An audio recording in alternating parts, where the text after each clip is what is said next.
आज का वचन, पर महिमा और आदर और कल्याण हर एक को मिलेगा जो भला करता है, पहले यहूदी को फिर यूनानी को। दोस्तों, मैं हूं पैट्रिक और आप देख रहे हैं जीवन पवित्रा यूट्यूब चैनल। तो चलिए चलते हैं एक नया एपिसोड की तरफ।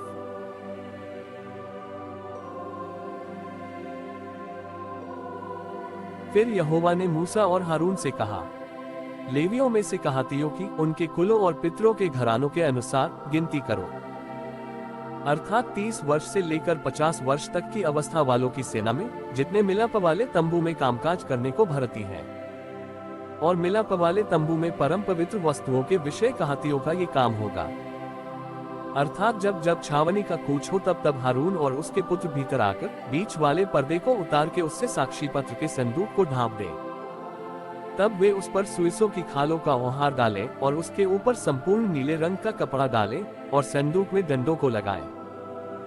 फिर भीत वाली रोटी की मेज पर नीला कपड़ा बिछाकर उस पर परातों, धूपदानों, करवों और उंडेलने के कटोरों को रखें और नित्य की रोटी भी उस पर हो। तब वे उन पर लाल रंग का कपड़ा बिछाकर उसको सुइसों की खालों के ओहार से ढांपें और मेज के डंडों को लगा दें। फिर वे नीले रंग का कपड़ा लेकर दीपकों, गलतराशों और गुलदानों समेत उजियाला देने वाले दीवट को और उसके सब तेल के पात्रों को जिनसे उसकी सेवा टहल होती है ढांपें। तब वे सारे सामान समेत दीवट को सुइसों की खालों के ओहार के भीतर रखकर डंडे पर धर दें। फिर वे सोने की वेदी पर एक नीला कपड़ा बिछाकर उसको सुइसों की खालों के ओहार से ढांपें और उसके डंडों को लगा दें। तब वे सेवा टहल के सारे सामान को लेकर, जिससे पवित्र स्थान में सेवा टहल होती है, नीले कपड़े के भीतर रखकर सुइसों की खालों के ओहार से ढांपें और डंडे पर धर दें। फिर वे वेदी पर से सब राख उठाकर वेदी पर बैंजनी रंग का कपड़ा बिछाएं। तब जिस सामान से वेदी पर की सेवा टहल होती है वह सब, अर्थात उसके करछे, कांटे, फावटियां और कटोरे आदि वेदी का सारा सामान उस पर रखें और उसके ऊपर सुइसों की खालों का ओहार बिछाकर वेदी में डंडों को लगाएं। और जब हारून और उसके पुत्र छावनी के कूच के समय पवित्र स्थान और उसके सारे सामान को ढांप चुके, तब उसके बाद कहाती उसके उठाने के लिए आए, पर किसी पवित्र वस्तु को न छुए, कहीं ऐसा न हो कि मर जाए। कहातियों के उठाने के लिए मिलाप वाले तंबू की यही वस्तुएं हैं। और जो वस्तुएं हारून याजक के पुत्र एलीजार को रक्षा के लिए सौंपी जाए वे ये हैं, अर्थात उजियाला देने के लिए तेल और सुगंधित धूप और नित्य अन्न बलि और अभिषेक का तेल और सारे निवास और उसमें की सब वस्तुएं और पवित्र स्थान और उसके कुल सामान। फिर यहोवा ने मूसा और हारून से कहा, कहातियों के कुलों के गोत्रियों को लेवियों में से नाश न होने देना। उसके साथ ऐसा करो कि जब वे परम पवित्र वस्तुओं के समीप आए तब न मरे परंतु जीवित रहें, अर्थात हारून और उसके पुत्र भीतर आकर एक एक के लिए उसकी सेवकाई और उसका भार ठहरा दें। और वे पवित्र वस्तुओं के देखने को क्षण भर के लिए भी भीतर आने ना पाए, कहीं ऐसा ना हो कि मर जाए। फिर यहोवा ने मूसा से कहा, गेर्शोनियों की भी गिनती उनके पितरों के घरानों और कुलों के अनुसार कर। 30 वर्ष से लेकर 50 वर्ष तक की अवस्था वाले जितने मिलाप वाले तंबू में सेवा करने को सेना में भर्ती हो उन सबों को गिन ले। सेवा करने और भार उठाने में गेर्शोनियों के कुल वालों की यह सेवकाई हो, अर्थात वे निवास के पटों और मिलाप वाले तंबू और उसके ओहार और इसके ऊपर वाले सुइसों की खालों के ओहार और मिलाप वाले तंबू के द्वार के पर्दे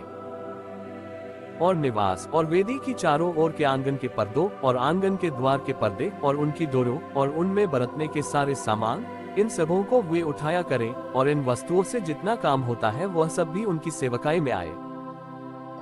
और गेर्शोनियों के वंश की सारी सेवकाई हारून और उसके पुत्रों के कहने से हुआ करे, अर्थात जो कुछ उनको उठाना और जो जो सेवकाई उनको करनी हो उनका सारा भार तुम ही उन्हें सौंपा करो। मिलाप वाले तंबू में गेर्शोनियों के कुलों की यही सेवकाई ठहरे और उन पर हारून याजक का पुत्र इतामार अधिकार रखे। फिर मरारियों को भी तू उनके कुलों और पितरों के घरानों के अनुसार गिन ले।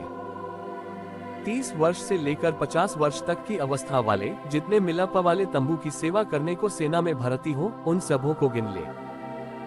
और मिलाप वाले तंबू में की जिन वस्तुओं के उठाने की सेवकाएं उनको मिले वे ये हो, अर्थात निवास के तख्ते, बेड़े, खंभे और कुसिरियां और चारों ओर आंगन के खंभे और इनकी कुसिरियां, खूंटे, डोरियां और भांति भांति के बरतने का सारा सामान और जो जो सामान धोने के लिए उनको सौंपा जाए उसमें से एक एक वस्तु का नाम लेकर तुम गिन दो। मरारियों के कुलों की सारी सेवकाएं जो उन्हें मिलापा वाले तंबू के विषय करनी होगी वह यही है, वह हारून याजक के पुत्र इतामार के अधिकार में रहे। तब मूसा और हारून और मंडली के प्रधानों ने कहातियों के वंश को उनके कुलों और पितरों के घरानों के अनुसार 30 वर्ष से लेकर 50 वर्ष की अवस्था के जितने मिलापा वाले तंबू की सेवकाएं करने को सेना में भर्ती हुए थे उन सबों को गिन लिया, और जो अपने अपने कुल के अनुसार गिने गए वे 2750 थे। कहातियों के कुलों में से जितने मिलाप वाले तंबू में सेवा करने वाले गिने गए वे इतने ही थे, जो आज्ञा यहोवा ने मूसा के द्वारा दी थी उसी के अनुसार मूसा और हारून ने इनको गिन लिया। और गेर्शोनियों में से जो अपने कुलों और पितरों के घरानों के अनुसार गिने गए, अर्थात 30 वर्ष से लेकर 50 वर्ष तक की अवस्था के जो मिलाप वाले तंबू की सेवकाएं करने को सेना में भर्ती हुए थे, उनकी गिनती उनके कुलों और पितरों के घरानों के अनुसार 2630 थी। गेर्शोनियों के कुलों में से जितने मिलाप वाले तंबू में सेवा करने वाले गिने गए वे इतने ही थे, यहोवा की आज्ञा के अनुसार मूसा और हारून ने इनको गिन लिया। फिर मरारियों के कुलों में से जो अपने कुलों और पितरों के घरानों के अनुसार गिने गए, अर्थात 30 वर्ष से लेकर 50 वर्ष तक की अवस्था के जो मिलाप वाले तंबू की सेवकाएं करने को सेना में भर्ती हुए थे, उनकी गिनती उनके कुलों के अनुसार 3200 थी। मरारियों के कुलों में से जिनको मूसा और हारून ने यहोवा की उस आज्ञा के अनुसार जो मूसा के द्वारा मिली थी गिन लिया वे इतने ही थे। लेवियों में से जिनको मूसा और हारून और इस्राएली प्रधानों ने उनके कुलों और पितरों के घरानों के अनुसार गिन लिया,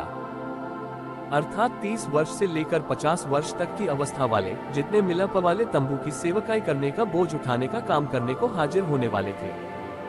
उन सबों की गिनती 8000